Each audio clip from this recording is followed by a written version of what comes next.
Hey everybody, and welcome back to part 3 of this Adobe Premiere Pro 2017 beginner's tutorial. Um, in our last lesson you learned about transcoding video, which is probably one of the most important things you can know as the beginner, because some people skip that part in some learning. So anyways, remember, it's just with the ingest. We hit the settings and you can go to transcode, and then you can choose whatever format you want. Okay, so just remember that, and you will need to have media encoder for this kind of to effectively work properly. If not, you can always use programs like Handbrake to convert a file over, blah blah blah, so forth. But really, Adobe Premiere takes pretty well everything I've used. I haven't had any issue yet, knock on wood. But anyways, let's begin. So what we're going to do is we're going to double click on here, and it's taken me into a folder and some files already. This was from a vlog I did not long ago, and I'm just going to take all of them and I shift clicked between them, and we're going to bring them in, but I'm going to go to thumbnail view instead. Okay, so we can see that they're all here and stuff, so forth, right?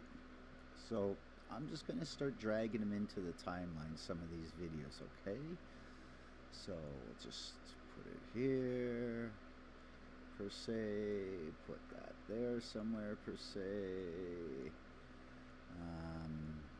What else we got in here? Take that and put that in there. Whoops. Put that in there somewhere per se. Well, what I'm going to do is bring the timeline over here just so I can widen these a bit. And now you can see how things will widen. So what I want to do is, if you come on any sides, it doesn't matter which one, depending on what you want to do, you can try to drag them out more, but I can't because they're videos. So it won't drag anymore, but this will, because it's just a photo. So you can see, so we can drag that, and let's get back to full view. And if you want to get back to full view with a shortcut, you can just hit the backslash key, and that's the one underneath the backspace key on your keyboard. It's the slash that leans to the left on top. Okay, so just hit it, and boom, we're back in full view again. So now you know a good little shortcut to use. Alrighty now. Also, what you would want to do is, if you highlight over any one of these and you scroll up on your mouse wheel up or down, you can see you can widen your tracks if you need to. And I'll tell you that it really got the best of me at first with this program. It really bugged me that I couldn't widen the tracks, and I was trying to figure it out.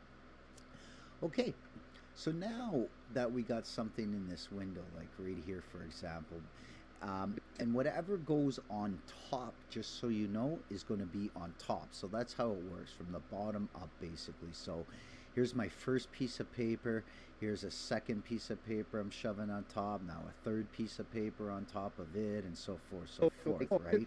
So it's like just you're adding different papers on top of each other. Okay, so now what I want to show you is you can always click, oh, make sure you're always clicking the clip you want to work with. Seeing how I'm not? See, and now I did, which could have been detrimental to me. And what I suggest, if you're clicking on the clip, you can always hold down the shift key and drag, and it'll go to the beginning or the end of a clip for you, where you see these white arrows. Okay, another way you can do it is too, if you're in here, you can take this and slide it right over too. Okay, so now everything we do in here as far as our controls are all up in here now inside our effects controls. And if you don't see that, just hit this arrow and hit effect controls. Okay, because that's our source, basically, where we can do little edits like I talked about before, but we're not going to do anything in there right now because that's going to be part of a different little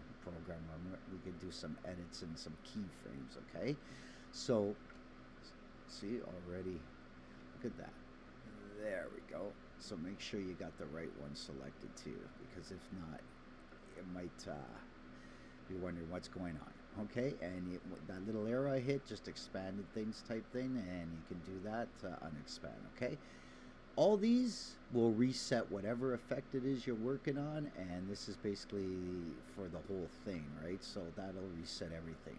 Now, make sure, again, like I said, you click on the clip you want to use. So let's make sure we're clicked. Yes, we are. We're clicked on the clip we want to use.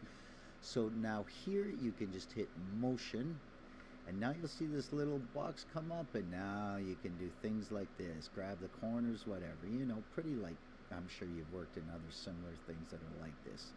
Notice it was uniformed in scale. Everything moved at the same time. Well, you could undo that and just do the sides. Oh no, look at her. She looks weird now. Do that. Oh, she still looks weird. You know what I mean? So, or you can left click in here. Now, just drag left or right type thing. You know what I mean? And you can do all sorts of weird things. So, and then you can move position like that. You can rotate. Woo! So what I suggest you actually do is just look in these things and fool around with them. Don't be afraid. It's, you know, you need to see what they do.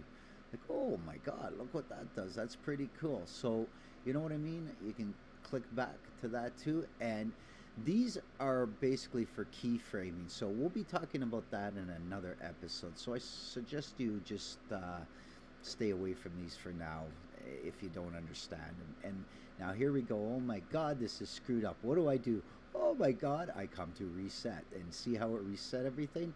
And I can change my fitting in here too if I want, and like that. Or you can click the clip like we did. You can right click and you can set the frame size, or set to frame, or scale the frame size I should say, or set the frame size. I was showing the opposite there. But anyways, yeah, so you know, and it's gonna give you a different view too. Okay, so anyways, that's that for that. And everything in this window when it comes to your effects control will also be part of, see how I click the arrow and I'm hitting effects, will also be part of everything you do in here. So for example, I'm just going to bring this up a bit.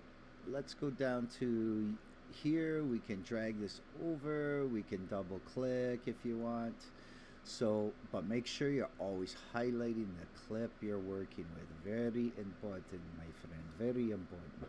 So now we just threw an effect in here. You can see that it's come inside here. So we got the blur here, the Gaussian blur. So how this would work now, let's say this is just for a strict example. These are your mask drawers. So if I wanted to mask something out of it, let's say just that area.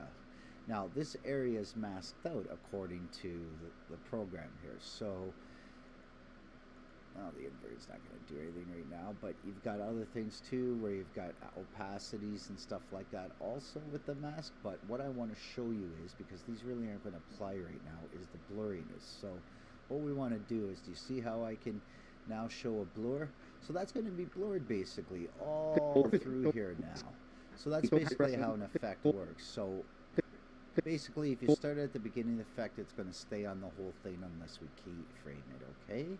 So that will be in another episode, like I said. So again, if there's something in here you put in here also that, oh my God, I don't want that in that was accidentally, you can do Control Z to go back spaces, or worst case scenario is I can go to where the effect is, highlight it, undo, or I can just go clear and it gets rid of it altogether, okay?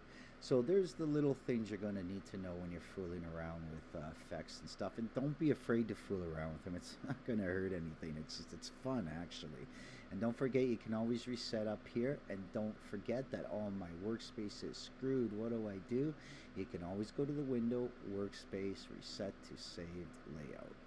And there we are. Okay? So how I'm going to show you just one more little thing here, and it'll be more in depth in the next video of actual editing, okay? This is just the start, so you get a feel and fool around. These two are going to be your most important probably tools that you'll use at the beginning anyways when you're starting out. This moves things and clicks and highlights things and so forth. So if you click it and move it and drag, there you go, or highlight, okay? This cuts things. This will cut anywhere you want, or you can take this, which will automatically go to the mover for you, move somewhere, cut it. I can keep cutting, with the marker all I want, or I can just cut on my own. Or if you're not sure where to cut, you can widen things up and go, hey, there we go. So there's where the voice begins, there's where it ends type thing. You know what I mean? So you can do things like that. And you see how you don't even see that's actually cut there. It doesn't even show you unless I widen it. That's how thin of a cut it is. But yeah, so just remember, those are going to be your basically most important tools for now. So once you cut, you can do that. Whoops, do that, whatever. You know what I mean? You can even still widen things because you've made the cut. So that's basically going to widen what I've just cut out. So we don't want to do that. So Control Z, and I can keep Control Z, and you see how it keeps going right back, and it even got rid of my cuts. Okay, so just remember, Control Z's gonna be your number one tool. That's gonna be your number one tool, and this is gonna be your number one tool. And you can see it has the shortcuts for you, so you can hit V or C if you like. Okay, and that's about it. So I hope that helps. Again, it's some people it might not seem a lot, but for a beginner who's absolute, this is enough information in this video to get you to now fool around and do a few things and cut and whatever you like. Okay, our next tutorial will be a lot deeper, and I'm just going to get deeper and slowly deeper. That's what she said.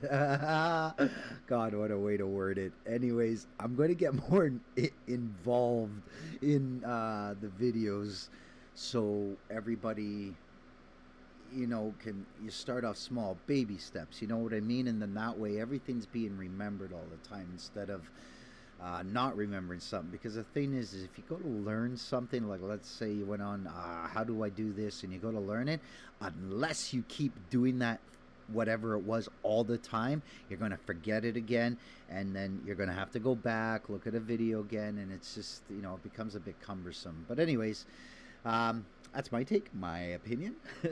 And I will hopefully see you guys in the next video, which will be part 4 of a more in-depth look at how to edit and do things. Okay, take care everybody, and if you haven't subscribed yet, it will really help. Thank you. Bye bye.